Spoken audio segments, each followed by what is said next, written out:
escola cívico-militar, a primeira coisa é ir lá na biblioteca para tirar os livros que falam de arte, de cultura, que traz essas questões, né, raciais, a questão da arte.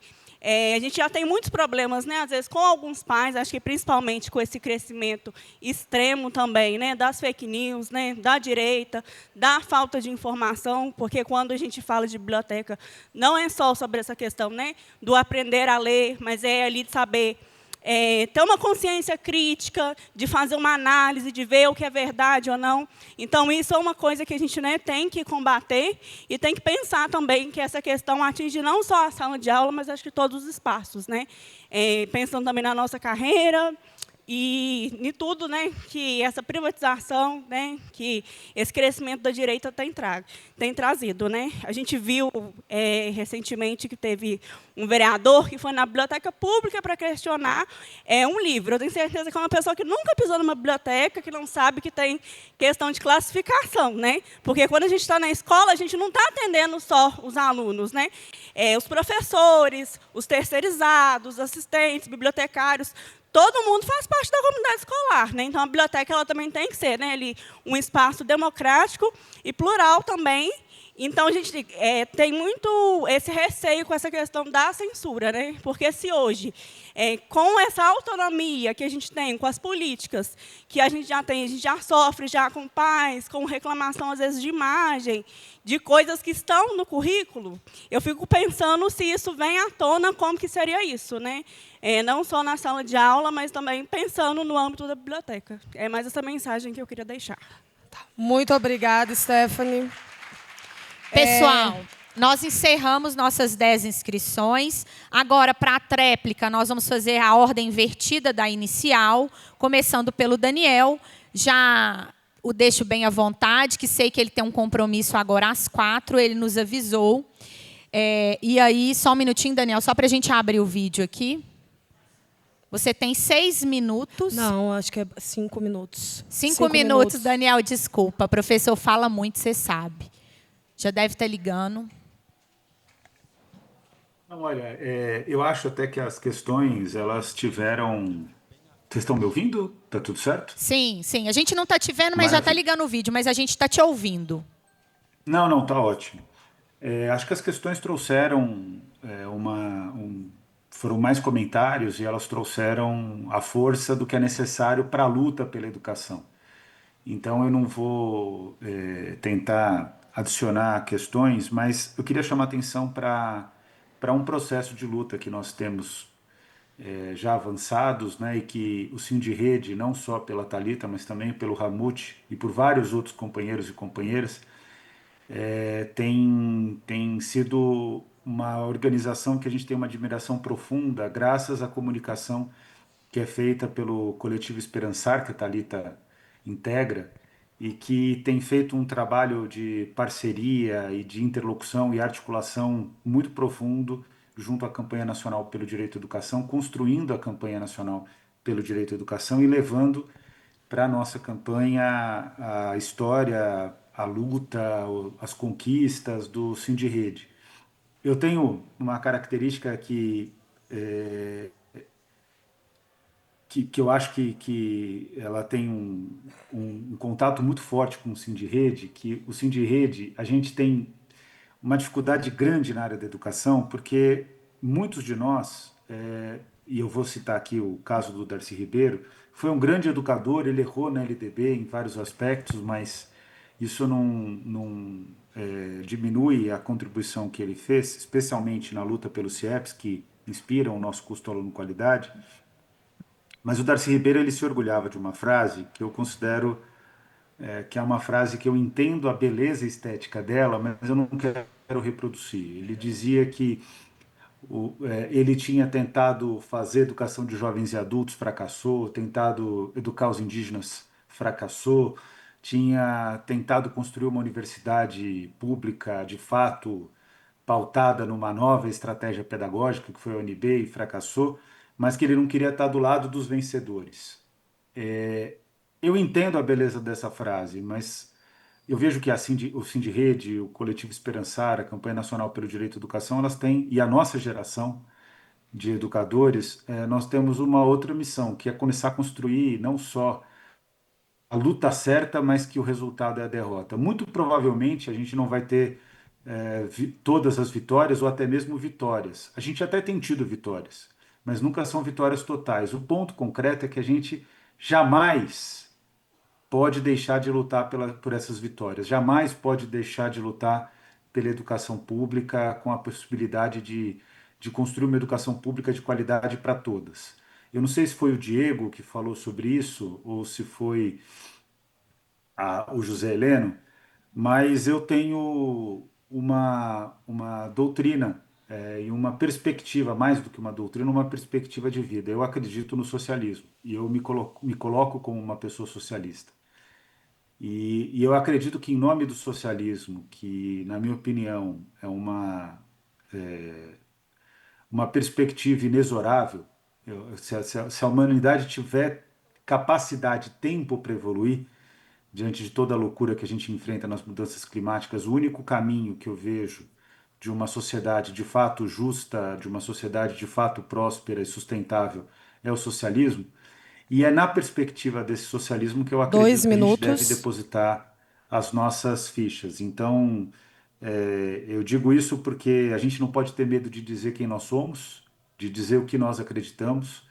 E eu acredito muito na luta das trabalhadoras e dos trabalhadores em geral da educação, incluindo, foi muito bom ter dito isso aqui, os professores que se manifestaram, os trabalhadores que se manifestaram, incluindo os terceirizados, incluindo todos os profissionais da educação, quer dizer, fazendo dessa luta, de fato, uma luta de todas e todos em nome de uma sociedade melhor, e essa sociedade só vai ser construída com educação pública de qualidade. Então, obrigado a todas e todos. Quero agradecer em especial a Thalita pela possibilidade de estar aqui com vocês.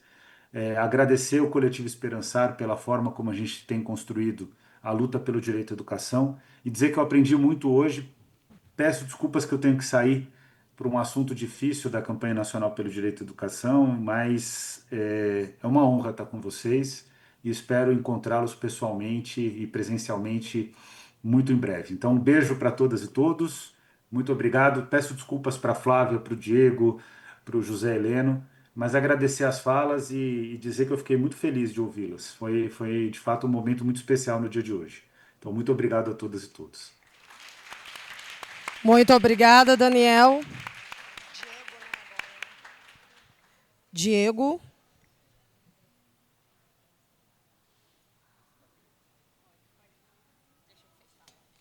Então, gente,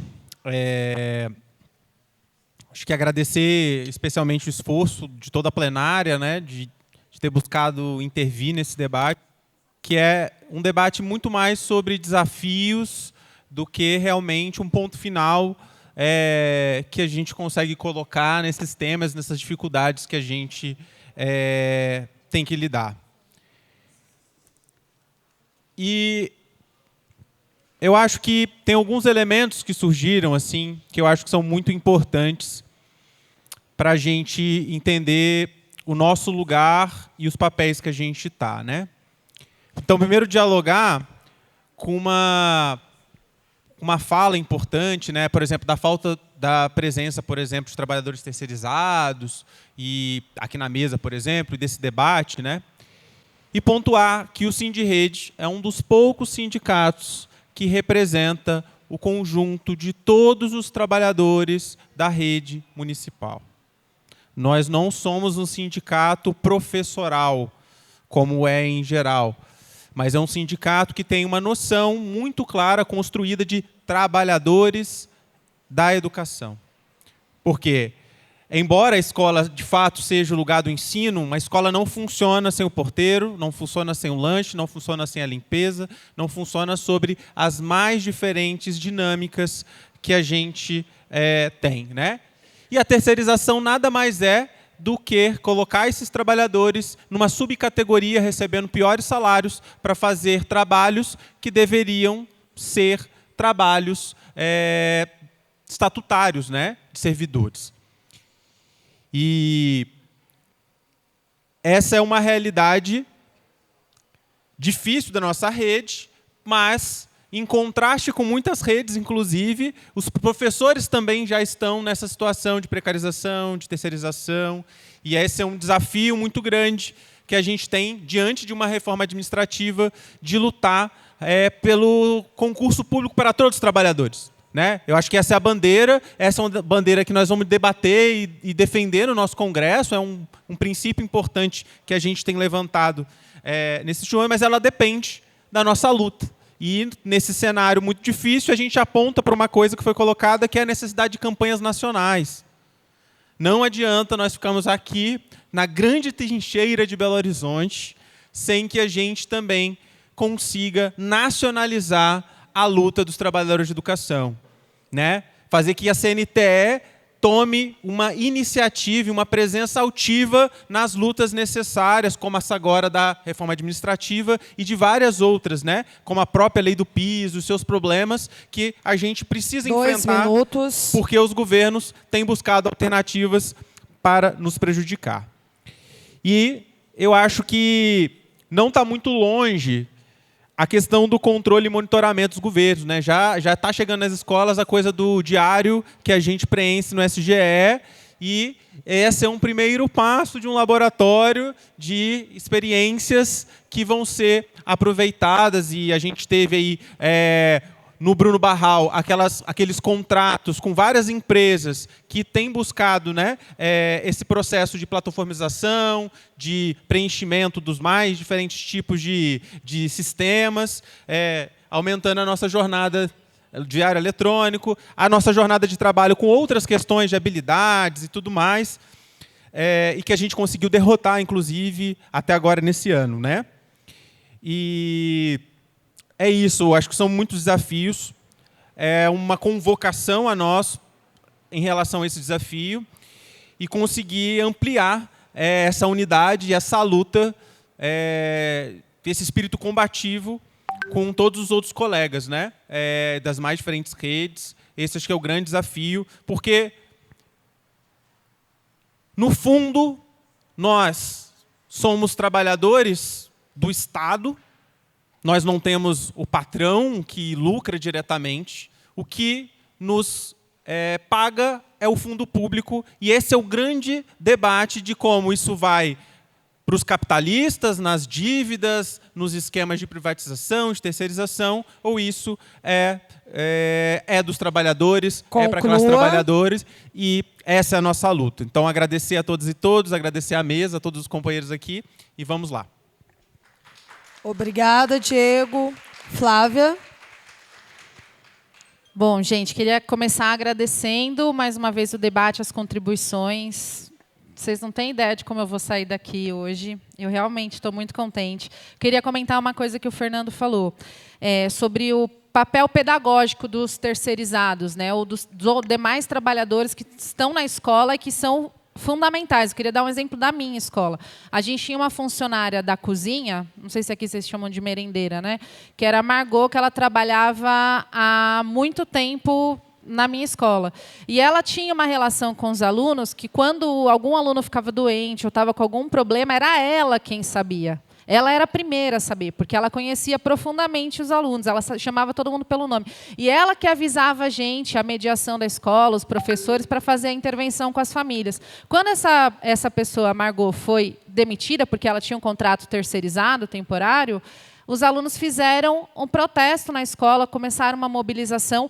E assim, isso é muito importante, porque tinha uma relação, e depois que a Margot ela não quis. A gente conseguiu fazer um movimento, mas ela ficou tão chateada com a direção da escola, ela foi para outra escola. E aí você teve uma troca constante, né? Então nunca mais teve aquele tipo, isso é um buraco que fica na escola.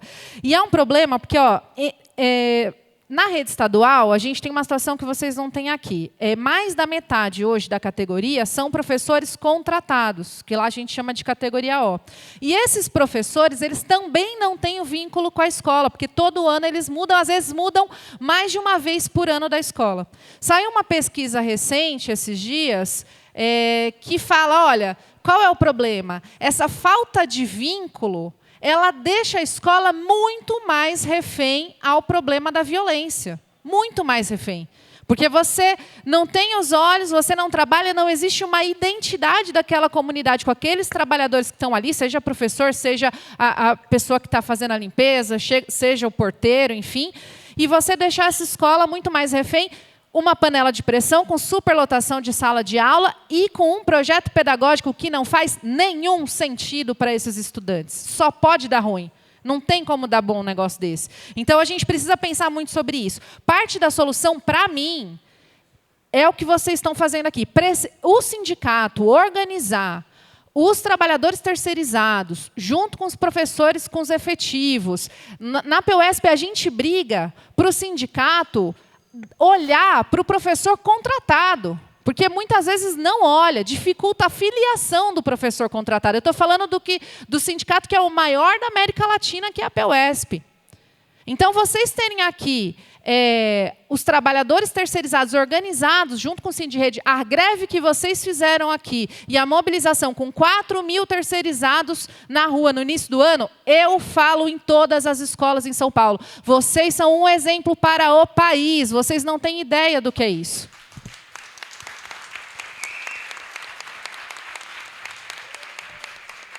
Dois minutos. E eu estou falando isso aqui porque, inclusive, no meu sindicato eu mal consigo falar, porque falou alguma coisa, criticou o governo, já era, ninguém fala mais nada.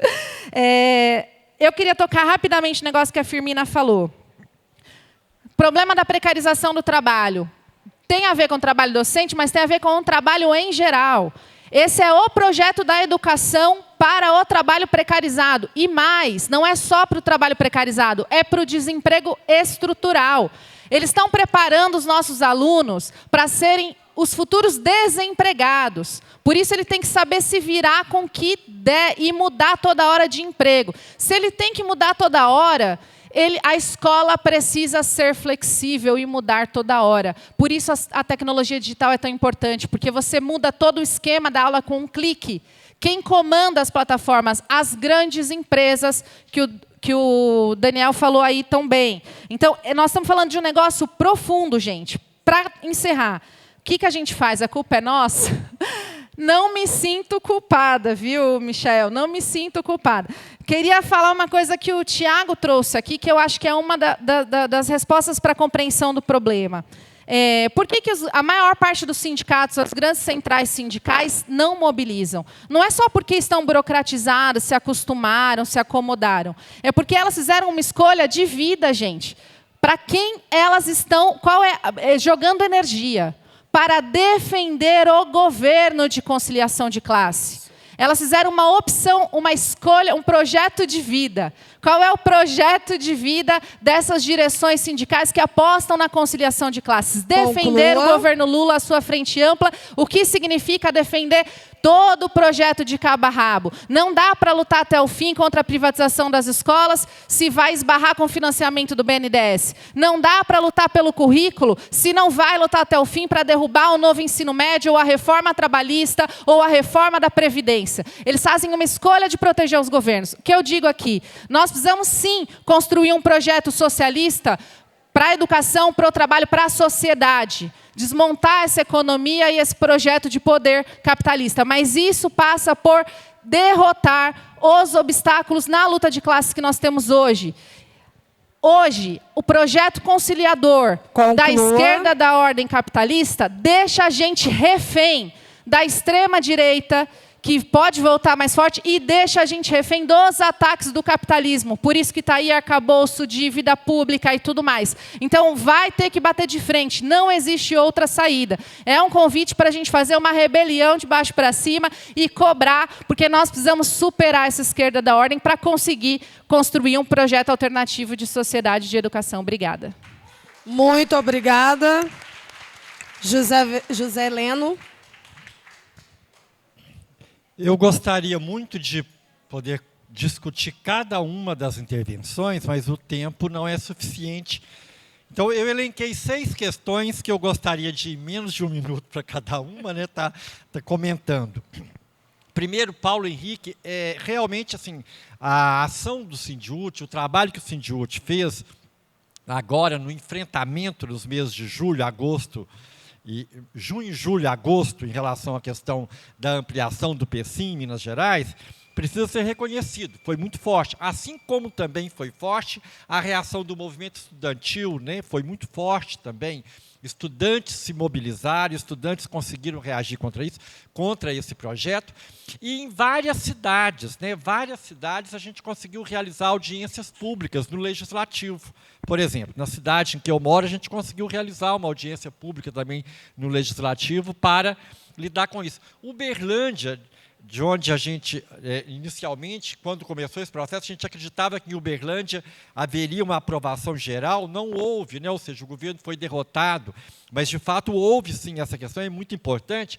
E aí a Priscila também falou sobre isso, sobre a questão de estar mobilizando desde já, eu quero retomar o que eu disse inicialmente. Nós não vencemos ainda essa guerra, nós vencemos uma batalha. Está aí a proposta de militarização, ela está colocada, e está colocada a ideia da militarização, os princípios da militarização. É por isso que eu citei o caso ocorrido numa cidade de Minas Gerais, no dia 14 de setembro, em que uma criança de 9 anos foi retirada da escola num camburão e ficou 2 horas na delegacia. Uma criança de 9 anos, numa escola que não é uma escola cívico-militar, né? A Malu falou sobre a questão dos profissionais da educação, da terceirização, outras pessoas também pontuaram. Eu penso que isso é importante. Essa fragmentação da categoria é uma das estratégias também do capital, né, para nos dominar, para diminuir, né, a nossa luta. E nós precisamos, o tempo todo, em todos os espaços, em todas as instâncias, estarmos nos posicionando contra essa questão da fragmentação da categoria que nos enfraquece, que enfraquece todos nós. Na verdade, que enfraquece a luta contra o capitalismo, né? Essa é mais uma das estratégias. E o Tiago pontuou diversas coisas, mas ele falou uma coisa que eu gostaria que a gente pensasse sobre ela, que é a questão das juventudes, né? Nós temos hoje, e eu ouço isso em diversos lugares que eu ouço, em que a juventude, os mais jovens, as pessoas mais jovens, não estão nos sindicatos. É um problema, né? É uma questão, e a gente precisa lidar com essa questão. E aí, companheiras, 2 minutos. Não adianta a gente culpabilizar as pessoas, não adianta, né? A gente tem que buscar alternativas. E a gente precisa buscar alternativa para dialogar com as juventudes, né? Eu sou um homem de 61 anos. Quer dizer, aquele modelo de sindicato no qual eu me formei, mesmo os modelos de movimentos, né, da juventude, dos quais eu participei desde os 14 anos de idade, eles não servem mais a essa juventude que aí está, né? E a gente precisa dialogar com a juventude, a gente precisa aprender a dialogar. Esse é um desafio que a gente precisa enfrentar, né? Fernando, a questão dos assistentes educacionais, estagiários, uma série de outros profissionais que hoje estão dentro da escola e, infelizmente, a grande maioria terceirizado. Concordo com você que é muito importante discutir essa questão.